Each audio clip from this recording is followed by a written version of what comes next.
Boa noite a todos, sejam bem-vindos a mais um culto que nós viemos prestar ao Senhor. Existem algumas caras que nós não conhecemos, é um prazer tê-los conosco, e existem outras que já estávamos há algum tempo sem ver, então sejam bem-vindos.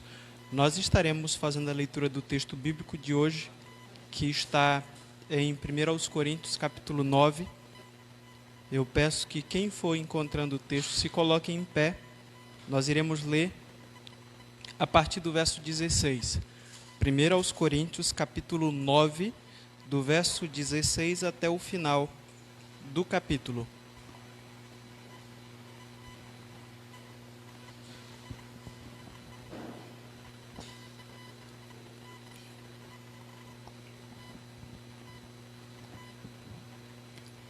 Primeiro aos Coríntios, capítulo 9, do verso 16 até o final.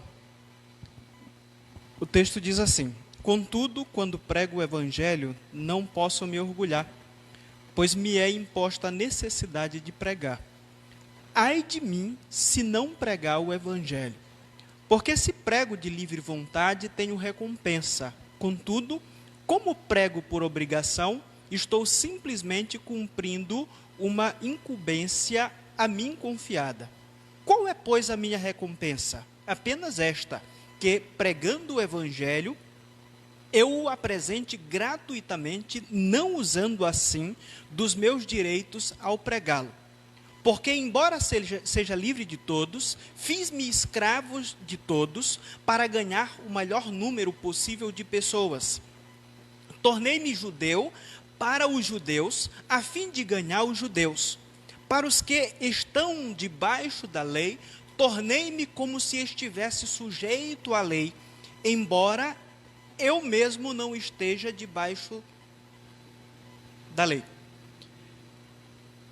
A fim de ganhar os que estão debaixo da lei. Para os que estão sem lei, tornei-me como sem lei, embora não esteja livre da lei de Deus, mas sim sob a lei de Cristo, a fim de ganhar os que não têm a lei. Para com os fracos tornei-me fraco, para ganhar os fracos. Tornei-me tudo para com todos, para de alguma forma salvar alguns. Faço tudo isso por causa do evangelho, para ser coparticipante dele. Vocês não sabem que dentre todos os que correm no estádio, apenas um ganha o prêmio? Corram de tal modo que alcancem o prêmio. Todos os que competem nos jogos se submetem a um treinamento rigoroso para obter uma coroa que logo perece. Mas nós o fazemos para ganhar uma coroa que dura para sempre. Sendo assim, não corro como quem corre sem alvo, e não luto como quem esmurra o ar, mas esmurro meu corpo e faço dele meu escravo, para que depois de ter pregado aos outros, eu mesmo não venha a ser reprovado. Esse é o texto que está diante de nós. Estaremos fazendo uma oração neste momento. Senhor nosso Deus e Pai, agradecemos a Ti por Tua palavra que está aberta diante dos Teus servos nesta noite. Nós Te pedimos, Pai, que o Teu Santo Espírito nos conduza à fidelidade dela, naquilo que foi o propósito ao ser escrita por Paulo e também pelo próprio Espírito do Senhor, para que assim o teu povo seja edificado neste lugar, para que salvação venha aos corações e transforme vidas para o louvor da tua glória. É o que nós te pedimos, em nome de Jesus te agradecemos. Amém. Vocês podem sentar. Como nós estamos fazendo uma exposição do texto sequencial, sempre precisamos fazer uma ligação com o texto anterior. E neste capítulo em si, nós precisamos fazer uma ligação com o que nós falamos no meio da semana. Primeiramente na quinta-feira e também no início da semana. Então nós iniciamos a exposição deste capítulo na quinta-feira. Nós iniciamos do capítulo anterior no domingo passado e dissemos que ele é a continuidade do capítulo 8. Então, quando nós falamos na quinta-feira, dissemos o capítulo 9 é uma continuidade do capítulo 8, onde, na verdade, ele é uma ilustração dos ensinos do capítulo 8. Eu disse, o assunto inicia no capítulo 8 e encerra só no capítulo 9, no versículo 1, quando Paulo diz, sede meus imitadores, como eu sou imitador de Cristo. E aí, no capítulo 8, Paulo ordena que os ditos crentes fortes, os conhecedores, ou fortes na fé, já que nós temos os fracos na fé, em si eles seriam os fortes na fé, abrissem mão de seus direitos de comer as comidas sacrificadas aos ídolos, para não ser tropeço aos demais. Nós estamos expondo 1 aos Coríntios e estamos dizendo frequentemente para os irmãos que havia uma divisão de pelo menos 4 grupos na igreja. E nesses grupos que estavam divididos existiam algumas ideias. Eles estavam divididos em torno de alguns líderes. Mas além dessas divisões, em torno de líderes, haviam também divisões, eu acredito que mais em pormenores. Um exemplo. É provável que esses grupos aqui estivessem divididos mais ainda e que todas as pessoas de um grupo não chegassem à conclusão sobre a questão da comida ou das comidas sacrificadas aos ídolos. Isso gerava mais confusão ainda na igreja. E aí Paulo diz que eles deveriam abrir mão de seus direitos, já que eles diziam assim, é meu direito, já que não é pecado, comer as comidas que são vendidas no mercado, que haviam sido sacrificadas aos ídolos. E aí, depois de pedir que eles abrissem mão desses direitos, Paulo diz que ele mesmo tinha vários direitos, que abriu mão desses direitos por conta da igreja de Cristo, inclusive para não ser pedra de tropeço às pessoas. E aí nesse capítulo 9, do versículo 1 ao versículo 10, nós falamos na quinta-feira, que Paulo descreve uma série de direitos que possuía como apóstolo de Cristo. Se você não estava aqui e se não acompanhou o sermão pela internet, eu sugiro que você dê uma lida nos primeiros 15 versículos para que você compreenda. E se você quiser compreender um pouco mais, leia o capítulo anterior, que é o capítulo 8, onde o assunto começa, para que entenda o que está sendo tratado. E aí dissemos que do versículo 11 ao versículo 15, Paulo diz que abriu mão desses privilégios para não ser a razão da queda de ninguém. Então, do versículo 1 ao versículo 10, ele diz que possuía direitos.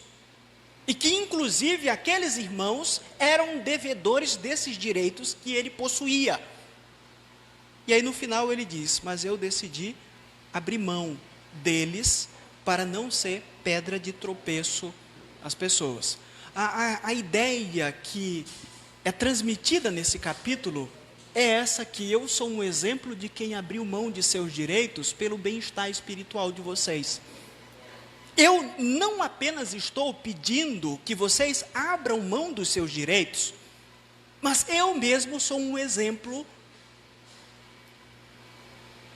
para vocês. Eu abri mão de algumas coisas para que eu não me tornasse pedra de tropeço para ninguém. E aqui nós iremos fazer algumas colocações meditando nessa ideia, que é a ideia do texto. E a primeira delas é essa aqui. A minha recompensa é pregar o evangelho gratuitamente. Paulo abriu mão de seus direitos porque entendia que a sua recompensa era pregar o evangelho de forma gratuita. E aí no versículo 16, nós temos aqui que pregar o evangelho não deve ser motivo de orgulho, é uma obrigação que, se eu não cumprir, posso atrair desgraça sobre a minha vida. De onde é que eu tiro isso? Você provavelmente diz, isso aqui não está no texto. Está. Para um judeu, a palavra ai de mim significava que esse judeu estava em uma situação de completa desgraça. É só você dar uma lida no Antigo Testamento e vai perceber que todas as vezes que essa palavra é evocada por alguém, a ideia é que essa pessoa acha que vai morrer. E o apóstolo Paulo diz que ele pregava o evangelho porque essa era uma obrigação sua, e se ele não cumprisse essa obrigação, desgraças viria sobre a sua vida. ai de mim se não pregar o evangelho.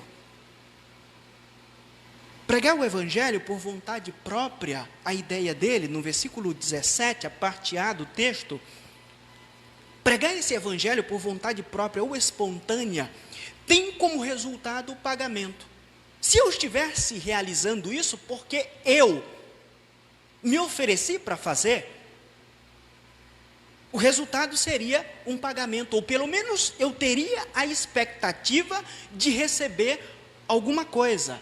Mas, como pregar o evangelho é um dever, cumprir essa missão é um ofício.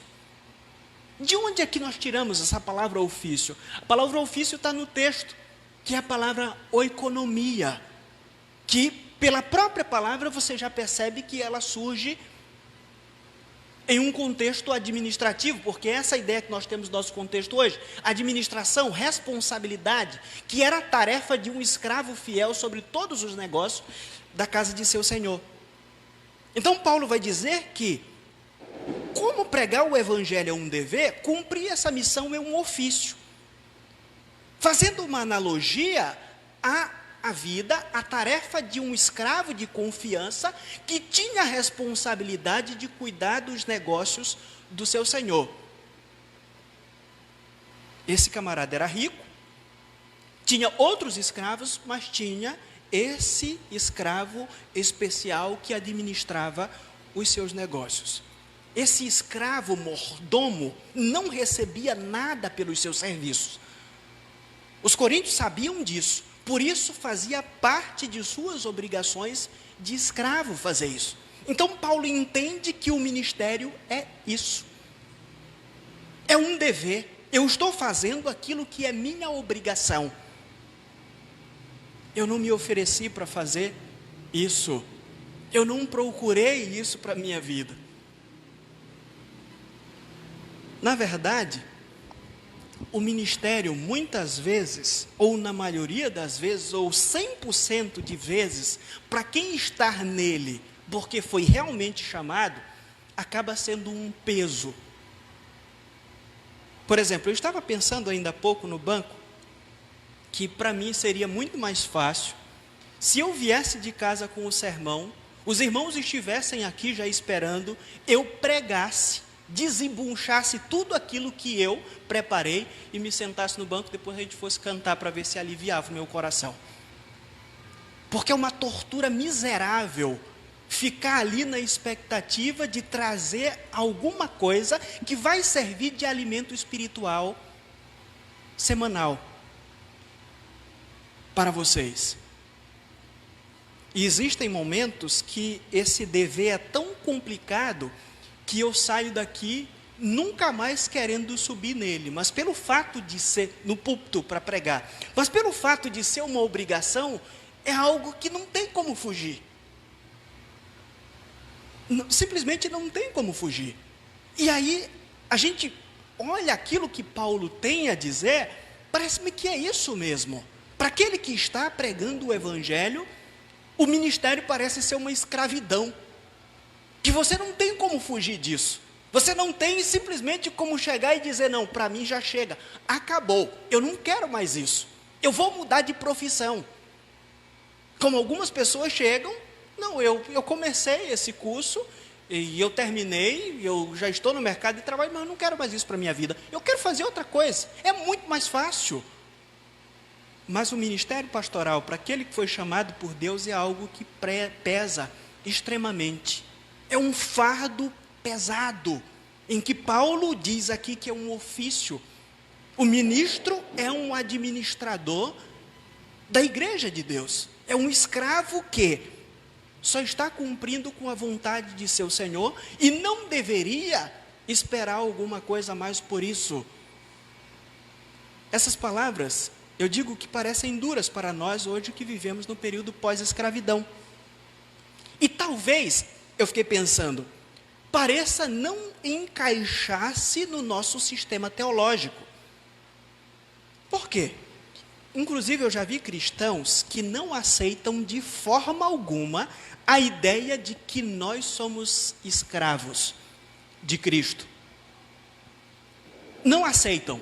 E eu acho que é justamente por esse fato que algumas Bíblias traduzem a palavra doulos, que significa escravo, como servo, porque ela parece como assim mais eufêmica, suaviza a coisa. Mas na verdade, todas as vezes que a palavra servo aparece na Bíblia, principalmente em Paulo, tem esse sentido de escravo. Vocês eram escravos do pecado, agora vocês são escravos de Cristo. Alguns poderiam alegar que Paulo fez essa analogia tão forte aqui, do principal dos escravos, porque o tempo que ele viveu era outro. Mas não é bem assim. A Bíblia, nós precisamos entender, não é temporal. E eu particularmente acredito que essa correlação que o apóstolo Paulo faz aqui do seu ministério com a escravidão, para ensinar aqueles irmãos, era muito mais pesada naquele tempo do que seria para nós hoje.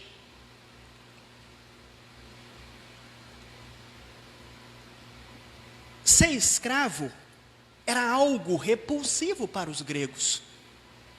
Pode ser repulsivo para você?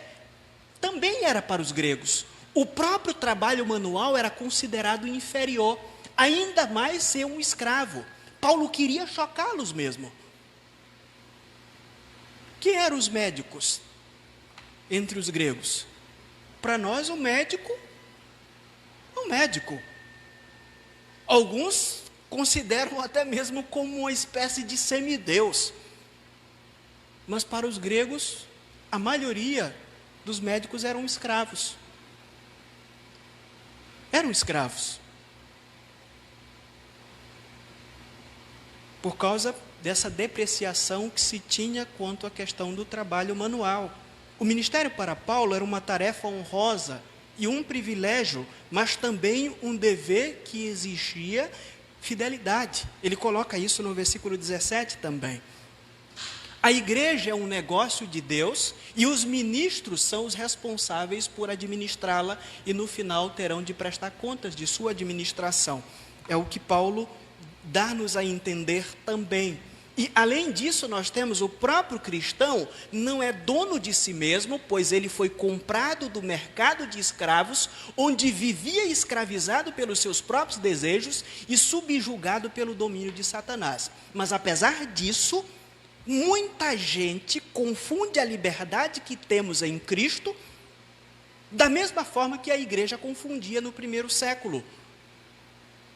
Hoje mesmo eu falei para os irmãos da nossa classe de discipulado, a igreja no primeiro século, alguns indivíduos entendiam assim, olha, Paulo pregava, agora vocês que são escravos do pecado, Jesus Cristo os torna livres pelo sacrifício que ele fez na cruz do Calvário. E muita gente fazia parte da igreja e começava a entender o seguinte: eu não sou mais escravo do pecado, eu não sou mais escravo de Satanás, então eu posso fazer o que eu quiser com o meu corpo. E uma das coisas que as pessoas faziam era praticar atos imorais, porque elas entendiam assim, eu estou livre para fazer qualquer coisa. Eu já ouvi, inclusive, nesse século agora, eu acho que no início dessa década que nós estamos, ou no meio da passada, não lembro, de uma pessoa em uma reportagem dizendo, Jesus Cristo tirou todo o meu pecado. Hoje eu sou livre para fazer o que eu quiser, e inclusive por ter tirado todos os meus pecados, por ter me libertado dos meus pecados, eu posso usar o meu sexo para fazer do jeito que eu quiser. O repórter lá e o camarada dizendo isso. A igreja do primeiro século, muitas pessoas entendiam o cristianismo dessa forma. E Paulo, em muitos momentos, vai dizer assim, nós somos livres do pecado, e não livres para pecar. Nós éramos escravos, e nós agora somos escravos de outro Senhor, e nós precisamos fazer a sua vontade. E eu fiquei meditando sobre isso também, e pensei na seguinte forma, se Deus te dissesse hoje, você é livre, eu pensei que eu tinha colocado aqui, o que é que você iria fazer? Eu fiquei meditando, se Deus te dissesse assim: você é livre para fazer o que você quiser, eu diria que você não agiria diferente de um porco de estimação que acabou de ser lavado e quando foi solto, voltou para a lama. Se Deus dissesse para você: olha, faça o que você quiser, porque hoje você é livre para fazer o que você quiser, a primeira coisa que você faria era deixar Deus de mão. Por isso é que nós precisamos estar submetidos ao domínio de Cristo, ao seu senhorio. E Paulo diz: eu exerço o ministério com base nisso. Se eu sou um servo de Cristo, eu devo fazer igual a Ele. E o que Cristo fez? Cristo abriu mão de seus direitos. Ele abriu mão de sua divindade. É isso que diz Paulo aos Filipenses, para enfatizar que Cristo é a supremacia no sentido de humildade. E se eu faço a vontade de Cristo, eu estou dizendo que Ele é meu Senhor, que Ele é o dono da minha vida. E o que eu ganho com isso? A pergunta poderia surgir. Qual é o meu pagamento? Paulo responde: pregar o Evangelho, abrindo mão dos meus direitos. Esse é o meu pagamento. Talvez até pensando sobre a sua vida pregressa de um perseguidor do cristianismo. Era algo que machucava o apóstolo Paulo, por ter tentado devastar a igreja de Cristo. E aqui nós temos uma segunda colocação que ele faz: pregar o Evangelho existe um completo desprendimento dos meus direitos. Apesar de ser livre, ele diz assim: tornei-me judeu para os judeus, a fim de ganhar os judeus.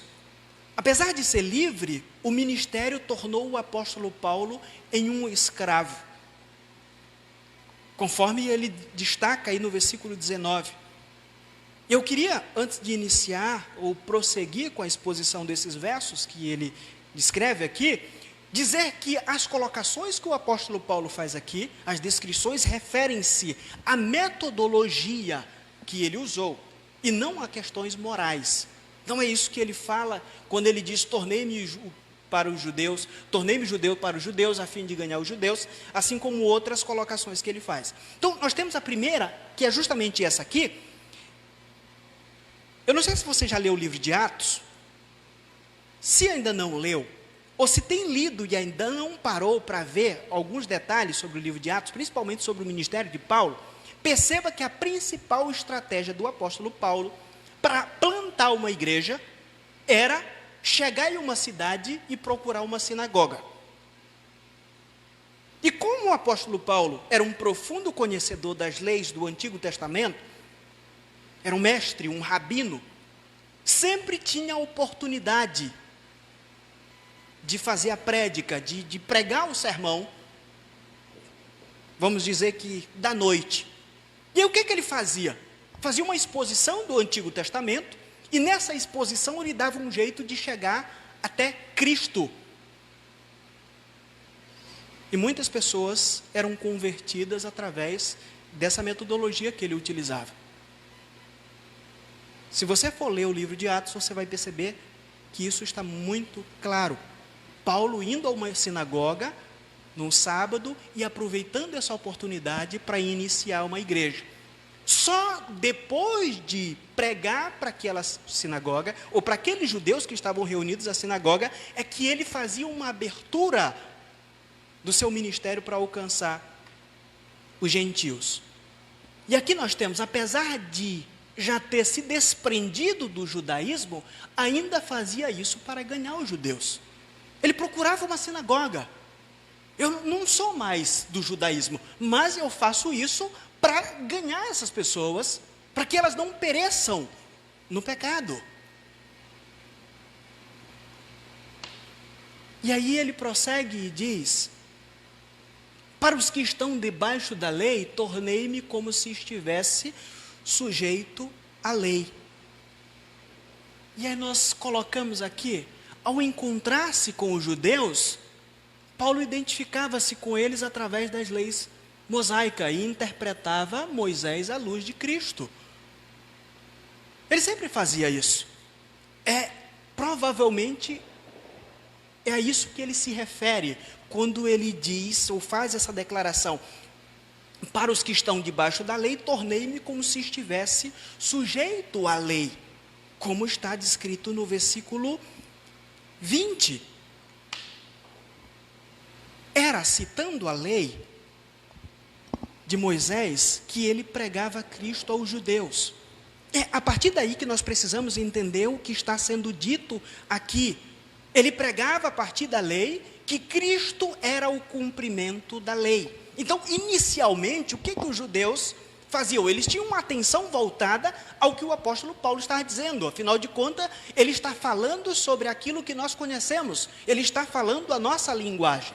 Mas quando estava fora das fronteiras judaicas, regidas pela lei mosaica, Paulo identificava-se com as leis daqueles povos, dos estrangeiros, e com algumas questões deles. Por exemplo, Paulo chegou a citar os filósofos gregos para esses indivíduos que estavam vivendo fora dos limites judaicos. Nós temos uma declaração aqui: pois nele vivemos, nos movemos e existimos. Como disseram alguns dos poetas de vocês, também somos descendência dele. Essa é uma citação de uma obra chamada Crética, do poema de Epimênides, que era um cidadão de Knossos, de Creta. Está muito claro, Paulo está fazendo essa citação desse filósofo no sermão que ele prega lá em Atenas, que está descrito em Atos capítulo 17. Esse cidadão chamado Epimênides era muito famoso, muito conhecido por conta de suas predições e sabedoria. Epimênides é um indivíduo que está em torno daquela coisa que Paulo utiliza. Eu estava vendo os altares de vocês e percebi que tinha um altar com o nome ao Deus desconhecido. Existe uma história por trás de uma praga que assolou a cidade de Atenas, e Epimênides foi chamado, e ele fez um sacrifício. Então talvez seja até por isso que Paulo cita Epimênides, porque ele estava ligado àquela história. E aqui ele faz essa citação, essa primeira parte: pois nele vivemos e nos movemos e existimos. E aí na segunda parte, também somos descendência dele. Ele está citando aqui Cleanto e Arato, que eram filósofos também. Arato era um poeta originário de Sole, uma cidade pertencente à Cilícia, que eu acho que vocês já ouviram falar. E esse cara vive aí entre o século 3, entre o século 4 ao século 3 a.C. As citações, eu acho que eu coloquei aqui para vocês verem. Nós temos aqui, olha, a citação: faça a comparação do que está bem aqui, e essa é a citação de Cleanto: pois somos tua geração e nós somente. Arato está no poema dele dessa forma: pois também somos sua geração. Eu quero lembrar aos irmãos que esses são dois poemas que Cleanto e Arato escreveram em homenagem a Zeus. Eles estão escrevendo em homenagem ao Deus que era famoso para os gregos. Eles não estão falando de Deus, do nosso Deus. Mas Paulo utiliza essas declarações quando está no meio dessas pessoas. Com isso ele não está dizendo que elas são inspiradas, ele apenas está linkando, procurando um conhecimento que já era comum daqueles indivíduos para poder apresentar Cristo. Notem só que era muito difícil para o apóstolo Paulo chegar pregando o Antigo Testamento para gregos. Então ele pega alguns elementos que já era conhecido deles, ou já eram conhecidos deles, para poder partir daí. Essa daqui, que é a mais conhecida nossa: não vos enganeis, as más conversações corrompem os bons costumes. Nós vamos passar lá, 1 Coríntios, capítulo 15, versículo 33. Essa é uma citação de um filósofo chamado Meandro. Foi algo que ele disse e que se tornou parte do conhecimento comum, assim como é parte do conhecimento comum nosso. Então, todas as vezes que você citar isso, está na Bíblia, e era algo que os gregos conheciam, principalmente os da cidade de Corinto. E Paulo cita isso em algum momento. É provavelmente a isso que Paulo faz referência. Ele cita também em outro momento, Epimênides de novo, ele faz uma citação em Tito, capítulo 1, versículo 12. Foi mesmo dentre eles seu próprio profeta que disse: cretenses, sempre mentirosos, feras terríveis, ventres preguiçosos. Tal testemunho é exato, portanto, repreende-os severamente para que sejam sadios na fé. Epimênides era de Creta, ele escreveu, os cretenses eram conhecidíssimos, naquela época do primeiro século, como mentirosos. Eles eram conhecidos pela mentira. Existem alguns estados nossos, brasileiros, que são conhecidos por algumas coisas e que as pessoas costumam fazer piada. Existem alguns países que são conhecidos, existem piadas diversas aí com os portugueses que os brasileiros fazem. Se fossem fazer piada sobre Creta, era sobre mentira, eles eram conhecidos como mentirosos. É por isso que Paulo cita Epimênides, para dizer que desde Epimênides já existia um conhecimento comum de que aqueles indivíduos eram dados à mentira. E aqui eu quero citar William Berkeley, que comentando esse texto, diz assim: a lei do amor a Cristo é a mais forte motivação para a justiça do que o medo dos juízos do Sinai. Paulo, entendendo que o ministério dele era um dever, e de que o seu amor a Cristo era tão profundo, mas tão profundo que deveria romper qualquer barreira. E aqui, o que Berkeley está fazendo uma referência é justamente a lei. Os judeus eram dados a isso, eram muito apegados aos detalhes. E Paulo, no entanto, se livra desse tipo de coisa por causa do amor. Ele diz assim: para com os fracos, tornei-me fraco para ganhar os fracos.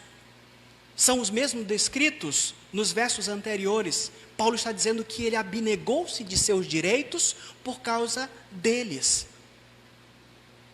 Essa é a sua argumentação. Ele diz: tornei-me tudo para com todos, para de alguma forma salvar alguns. Eu não sei se vocês já viram, mas eu já vi muita gente citando este texto para justificar algumas de suas práticas questionáveis. Mas a pergunta que a gente faz é: seria esta passagem, ou oferecia esta passagem o fundamento para justificar algumas atitudes questionáveis de alguns cristãos? Por exemplo, os jovens da minha época, do meu contexto, cidade, igreja, utilizavam esta passagem bíblica para justificar a criação de uma banda de rock. O ano era 2000. No ano 2000, rock na igreja era pecado, era do diabo. E aí os jovens da igreja queriam criar uma banda e os mais velhos achavam que isso era diabólico. E os meninos utilizavam esse texto aqui para dizer que Paulo se fez de todos para ganhar a todos. Tornei-me tudo para com todos, para de alguma forma salvar alguns. Fiquei pensando, provavelmente a maioria só sabia esta passagem, ou gravava a passagem com o objetivo único de retrucar os mais velhos. Talvez você pensasse algo do tipo até hoje, de que esta passagem bíblica oferece um fundamento para você fazer algumas coisas questionáveis. No entanto, Paulo tinha em mente, quando disse isso, todas as vezes que ele entrou em uma sinagoga para pregar, mesmo que ele não fosse mais do judaísmo. Era isso que ele pensava. Todas as vezes que ele entrou em uma sinagoga, Paulo estava correndo o risco de morte. Houve algumas vezes que ele foi apedrejado por conta de fazer esse tipo de coisas. Todas as vezes que citou Moisés e discorreu até Cristo, algo que causou o apedrejamento de Estevão. Era isso que Paulo estava pensando quando diz que ele se tornou judeu. Ele procurou aparentar como se vivesse debaixo da lei para alcançar os que estavam lá. Ele pensava nas diversas citações de filósofos gregos, depois de buscas diligentes para achar uma rachadura nessas culturas pagãs ditas pelos seus próprios filósofos, aonde ele pudesse enxertar Cristo ali. Foi isso que nós percebemos. Paulo utilizando o texto dizendo para os próprios coríntios: não vos enganeis, as más conversações corrompem os bons costumes. Isso é algo do conhecimento de vocês. Ele achou uma rachadura ali e ele vai e enxerta Cristo para aquelas pessoas. Paulo tinha prazer em fazer isso, como os caras do rock doido têm? Não. Paulo não tinha prazer nisso. Existe um pastor que eu vi aí, que está utilizando uma estratégia para ganhar as pessoas para Cristo, provavelmente com base nesse texto. Ele sai em algum momento, se senta em um bar para tomar uma cervejinha para poder evangelizar os indivíduos.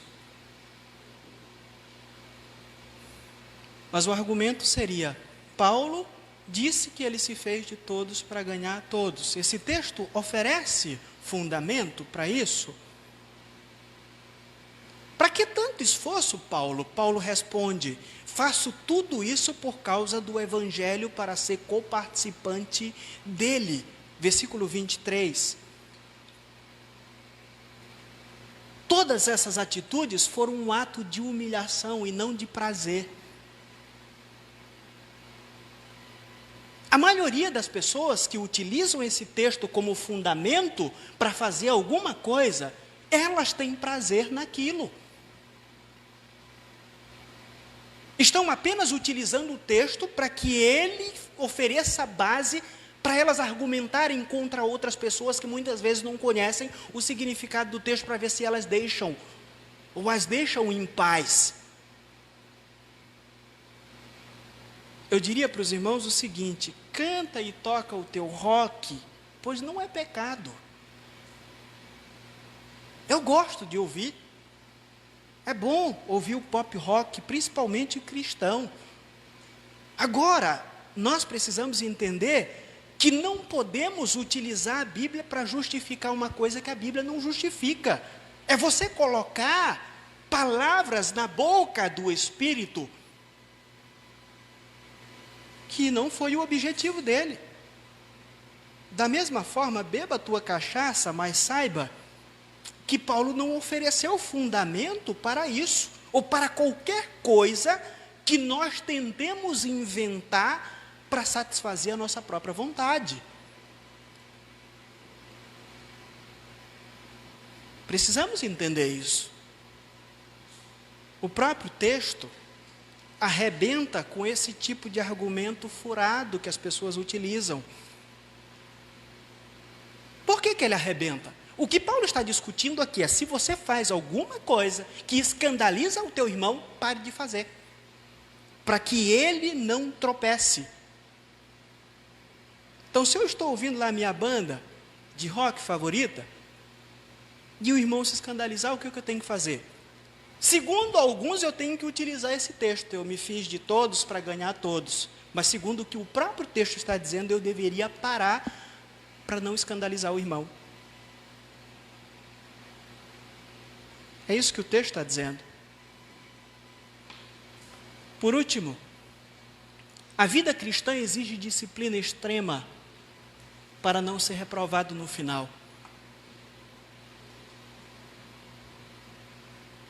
O comentário Moody diz algo interessante sobre esse texto. Ele diz assim: quando o homem se recusa a disciplinar-se, exercendo sempre a sua liberdade em detrimento dos fracos, além de injuriar os fracos, também prejudica-se a si mesmo. É isso que Paulo está dizendo. Era fácil fazer tudo isso? A pergunta que nós fazemos, a resposta seria não.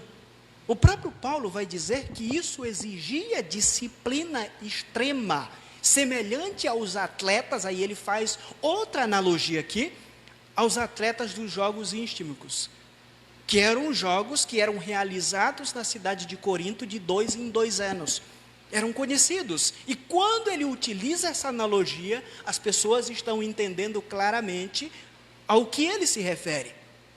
As pessoas entendiam que se não houvesse disciplina, não poderia haver vitória nessa competição. Vencedor é apenas quem chega em primeiro.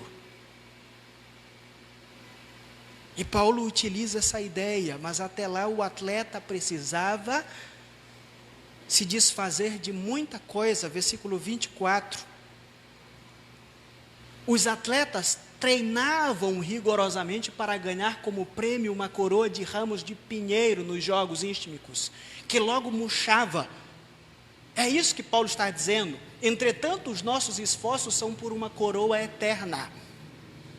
Eles se esforçam tanto, eles se desfazem de tantas coisas, por causa de algo perecível.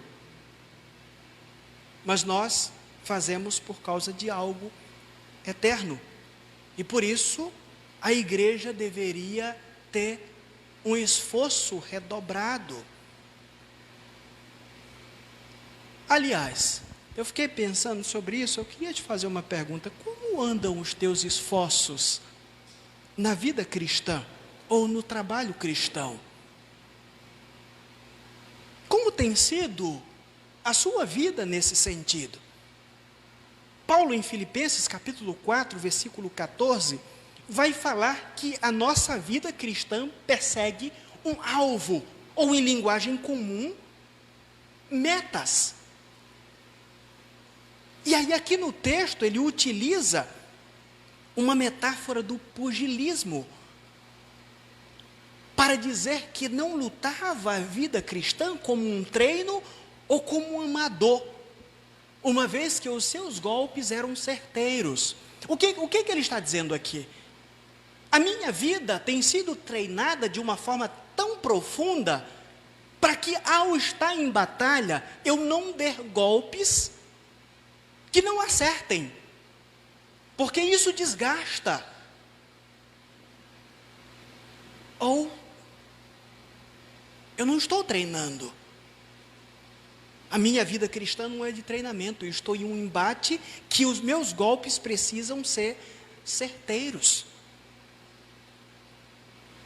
Aquelas pessoas também estavam entendendo essa analogia. Na vida cristã não se pode perder golpes, não se pode perder tempo. É isso que Paulo diz no versículo 26. E antes de encerrar, ele usa duas palavras fortes. Aí, a palavra esmurrar significa bater sob o olho, literalmente em grego lá, socar duramente. E a outra palavra é dulagogô. Eu trouxe aqui porque essa parte dela aqui se refere ao escravo, e esse gogô aqui, que está junto com a palavra pedagogo, que significa guiar, ou a juntar das duas palavras significa guiar a escravidão e reduzir a escravidão. Está errado aí. É isso que Paulo está dizendo. Ambas as palavras fazem referência à disciplina rígida de um atleta, a fim de que o seu corpo não atrapalhasse na hora da luta. Era uma disciplina rígida, extrema. E Paulo está dizendo isso àqueles irmãos. Por que ele está dizendo isso? Ele está dizendo isso pela seguinte questão. Tendo pregado a outros, que seria uma referência ao costume de convocar os competidores à corrida por meio de um arauto. Ele se coloca aí como esse arauto. Depois de ter chamado um monte de gente, de ter apresentado, convocado pessoas à vida cristã, para que no final ele mesmo não fosse desqualificado. Essa palavra querix, que está bem aqui, é justamente a raiz da palavra pregar. Pregar. É por isso que ele faz essa colocação. Precisamos entender nesse sentido, da mesma forma que Paulo, nosso maior inimigo somos nós mesmos. E por isso nós precisamos de uma autodisciplina para praticarmos as verdades bíblicas. Abrirmos mão de algumas coisas, para que possamos assim crescer como servos de Deus. E eu diria para vocês o seguinte, ou para você não é mais crente, ou não está mais envolvido do que deveria na igreja, porque alguém seja totalmente culpado por isso. E você seja isento. Existem pessoas que não se envolvem mais na igreja, mais com Deus, e acabam dizendo que outras pessoas são culpadas por isso. Isso não é verdade. Se existe um culpado de sua vida cristã estar aos pedaços, esse culpado é você. Não é outra pessoa. Não tente transferir isso para outra pessoa. Não existe isso. Não existe. Nós precisamos de uma disciplina profunda para praticarmos o cristianismo, para crescermos. Os principais culpados de estarmos do jeito que estamos somos nós. Mas em segunda instância, o texto, como diz para nós, nós também podemos ser pedra de tropeço para os outros. Se nós ainda somos esses fracos na fé, existe algum problema em nós mesmos, para que os outros, assim, de alguma forma, possam ser uma pedra de tropeço para nós. Se existe um culpado, precisamos entender a culpa parte de nós e depois para os outros. Se existe um culpado de você não estar mais envolvido com a sua igreja, o culpado é você. É você. Eu quero encerrar com algumas colocações que eu acho que são interessantes para nós sobre esse texto, principalmente pensando na realidade que Paulo coloca encerrando esse texto, fazendo uma alusão ao encontro que ele teria com o justo juiz, onde nada passaria. Eu queria começar fazendo algumas perguntas para você. Você anuncia Cristo com o mesmo entusiasmo que conta uma fofoca?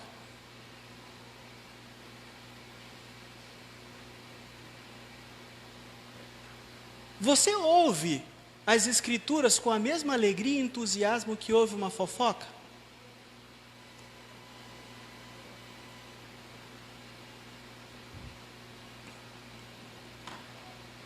Eu tenho um irmão mais velho do que eu, 2 anos. Esse meu irmão sempre foi assim, além do seu tempo. Espero que ele não esteja me vendo agora. Estou falando mal dele. Nós éramos 3, assim, de proximidade de idade, e dos 3, algumas características eram as seguintes. Se nós íamos passar o dia na casa de alguém, e as pessoas ofereciam comida para nós, eu e meu irmão menor não comíamos, a não ser que os nossos pais liberassem e falassem, não pode comer. Mas esse meu irmão, quando o vizinho colocava comida, ele já ficava de olho. Ele era danado. Existia uma coisa também entre nós, meu pai e a minha mãe estavam conversando, existem algumas pessoas aqui que com certeza viveram isso. Não se podia passar no meio da conversa.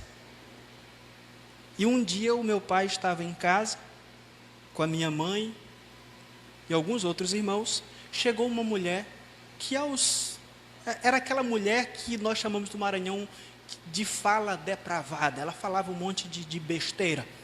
E ela não tinha vergonha de nada. Ela era semelhante àquela mulher que faleceu um tempo aí, a Deci Gonçalves. Era Deci Gonçalves lá do nosso interior. E aí, meu pai está conversando, E ela começou a contar um caso. E o meu irmão não tem o que fazer, pega o seu mocho, no Maranhão é mocho, e passa no meio da conversa e colocou pertinho dela, para que ele pudesse ficar ouvindo o que ela estava falando. Era uma fofoca.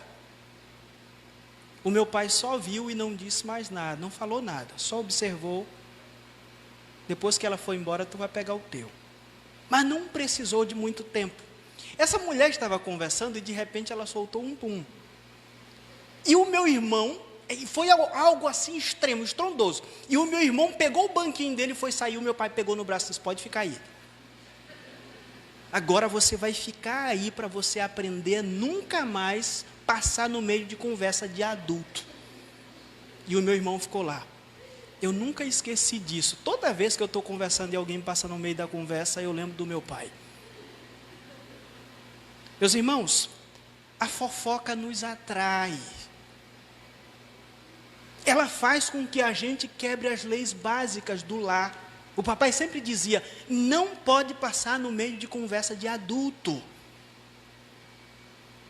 E aí o que acontece é que muitas vezes nós temos mais entusiasmo para contarmos uma fofoca ou para ouvirmos uma fofoca do que ouvirmos as Escrituras.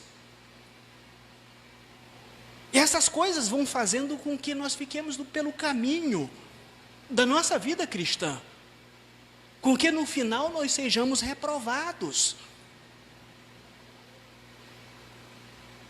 Quando o Evangelho se torna parte de nós, ele passa a ser tudo. Todas as recompensas que almejamos estão voltadas para o que ele nos promete.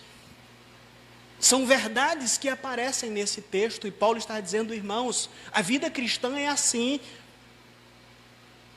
Vocês vão ser os culpados por um irmão, corra de uma simples comida, o irmão ir para o inferno, a pedra de tropeço. Eu deixei coisas mais grandiosas, apesar de ser livres, por causa justamente dessa beleza do Evangelho, em que nós devemos deixar tudo por causa dele. O Evangelho exige a abnegação de tudo por Cristo. Se nós não fizermos isso, nós não estamos preparados para nos encontrarmos com Ele. Deixar tudo por Cristo significa amar as pessoas. Eu fiquei meditando sobre isso. Existem alguns indivíduos que acham assim, eu deixei tudo por Cristo. Eu já ouvi gente dizendo aqui, eu não estou aqui para agradar homens, eu estou aqui para agradar a Deus. E com isso o cara é um cavalo cristão.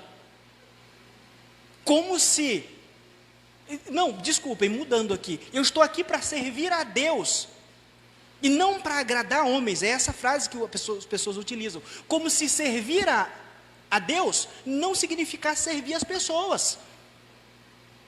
Como é que você vai servir a Deus? É servindo as pessoas. É isso que o segundo mandamento nos diz, eu tenho que amar o meu próximo como a mim mesmo, e quando eu amo, eu estou disposto a servir. Aí o cara vai lá, se esconde por detrás de um discurso nojento, que esse tipo de discurso, eu estou aqui para servir homens, estou aqui para servir a Deus, e eu fico imaginando o que essas pessoas entendem como servir. Elas pensam assim, não, servir a Deus é assim, é ler a Bíblia. Eu estou servindo a Deus quando eu pego a minha Bíblia de manhã e vou ler.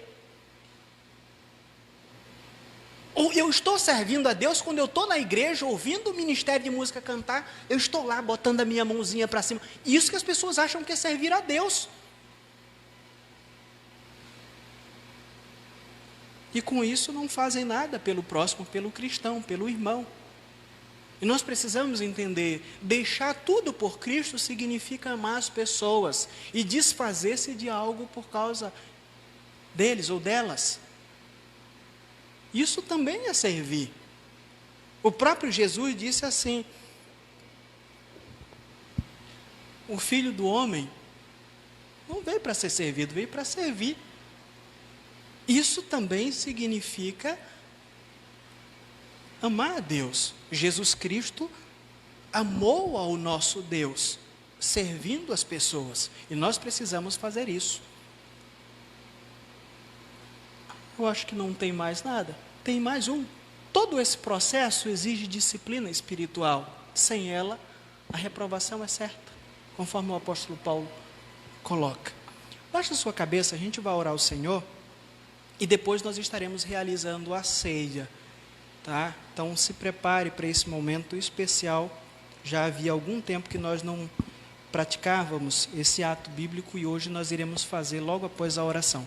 Senhor, nosso Deus e Pai, nós te agradecemos e engrandecemos o teu santo nome por estarmos aqui. Nós glorificamos e exaltamos o teu santo nome por tua palavra que está diante de nós exposta. Nós acreditamos que é de acordo com a tua vontade, pelo simples fato de termos procurado meditar sobre aquilo que foi o propósito do teu servo, inspirado pelo teu Santo Espírito. E com base nisso, Pai, eu te peço que a tua palavra seja o alimento dessas pessoas que aqui estão, daqueles que estão nos ouvindo também em seus lares, para que eles continuem vivendo diante de ti. Que a cada dia o Evangelho os confronte, para que eles busquem te servir com mais e mais sinceridades em suas vidas. É o que eu te peço, em nome de Jesus eu te agradeço. Amém.